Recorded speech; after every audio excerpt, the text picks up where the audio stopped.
I'd like to welcome you guys to the second installment on my weekly video report here. As predicted, the weather really kept everybody off the water over the weekend, and the boats that did make it out really had limited fishing due to being stuck close to the beach and fishing in less than favorable conditions. Good news is that the weather is straightened out this week, and we've got some offshore winds and warm temperatures right now. And by the weekend, it should be calm across the Southern California Bight. There might be a chance of wind up at Rose or Miguel and out at Nick, but the sport boat should be fine fishing out there. If you got a skiff, you want to make a long run somewhere, just make sure and check the weather before you head out.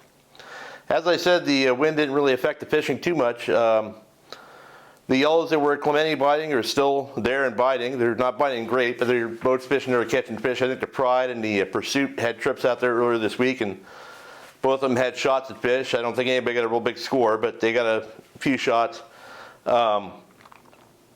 In other game fish news, the Aloha Spirit on Tuesday found some schools of sea bass up at Santa Cruz Island. Chased that around for a while. They hooked one fish and lost it. And well, they didn't catch it, and that's definitely a good sign. I think as the water warms up a little bit and we get some stable weather here over the next week or two, that might improve from there and kick off the spring fishing up there, which would be great. Rockfish is still biting up that way. Hasn't been a lot of boat coverage anywhere else this week, except down in San Diego. Boats are fishing the Coronados, they're catching yellows, mostly on the yo-yo jig, a few on the surface iron, but there's some big bonito down there too now. I saw on the Fish Dope, one of the members had like an 8 or 9 pound bonita. I guess the San Diego is reporting seeing those as well. So that might be a fun thing to go down and do this weekend if you're looking to go run a gun around, look for some game fish to catch. Offshore, there wasn't a lot happening over the weekend. Boats saw fish, or bluefin, but didn't catch them. They mostly caught kelp patty yellows. I think Monday or Tuesday, the AF sport fishing 6-pack boat went out and had a nice tuna, like a 150 pounder. I have no idea how they caught it, where they caught it, anything like that. Everybody's pretty tight-lipped this early in the season.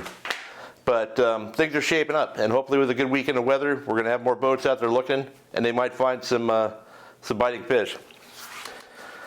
One of the things I'm going to try and do in my reports here is also cover some techniques that I'm using currently, and that's topical to what's happening.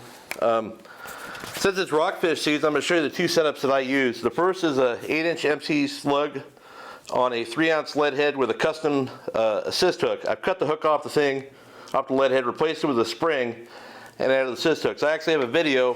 If you go into my articles on BD Outdoors, you can scroll through until you find something that looks like this. And the reason I do this is because a lot of times these fish will eat the bait head first, and with a J hook here, you'll pull the bait out of the fish's mouth without getting the hook because the hook's pointed the wrong direction. These assist hooks will catch the fish.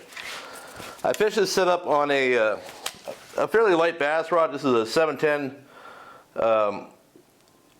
Rain Shadow Revelation 710 MH medium heavy bass rod. Revo Beast 40, 50-pound braid, and this will fish anything up to 250 feet of water. If I'm fishing any deeper than that, I'm not going to be using this setup here. I've got a little video that shows how to use this bait, and I'm going to show that to you right now. We're fishing the Slug here, kind of showing you how to do it. Matt's got one on. He's just dropping it to the bottom here. We're on spot lock, getting some really big reds here at Santa Rosa Island. So I'll show you guys how to work this bait. Pretty simple. Down so you get a bit on the sink. Yeah. I'm gonna go over here so I don't get the sun in the camera. So you stand up a little bit. All right, so Matt's just dropped to the bottom, popping it up. Doing a few fast turns. There you go. Already on. That's basically it. You drop it down, give it a few jerks, wind it up, drop it back down. If the fish aren't biting a slug or I'm fishing deeper than 250 feet, I like to use a jig. This is a Ahi Assault Diamond jig. It's called green mackerel. Any color works, blue. I don't really have a preference. This is, I think, an 8-ounce version. Maybe a 12-ounce, no, it's 8 ounce. And this is a lot easier to fish. You just drop down at the bottom, wind up a turn or two, and then just bounce your rod tip and jigging it up and down. The fish will eat it on the sink. You'll come tight when you swing on them.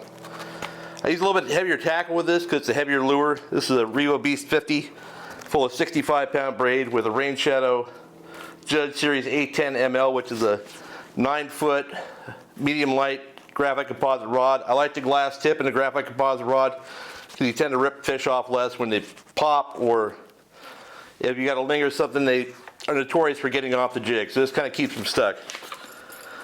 I don't fish a lot deeper than 300 feet, but if I was, I'm going to switch out this setup with my jig stick, which would be my Penn Fathom 25 narrow, full of 65-pound braid, and whatever graphic composite jig stick that you use. I use a 106H, another graphic composite rod by Rain Shadow. Either one of these setups will catch you plenty of rockfish. The one tip I'm going to share with you, whether you're fishing a jig like this Ahi salt jig or a flat fall like this one Taddy makes, is not to free spool it with loose line. So when we drop things to the bottom, we normally kick it free spool and then just try and feather the line to keep it from backlashing. But what happens is these jigs flutter as they sink. They're designed to do that. So if you keep tension on it, they fall straight.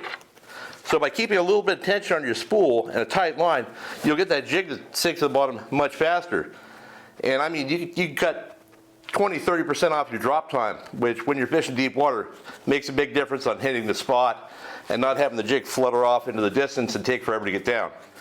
So a couple of simple rockfish setups. And I think next week I might cover some rigs that you guys can use if you're bait fishermen, either on your own boat or a sport boat. But that's it for this week. Good luck if you're fishing, and have a great weekend.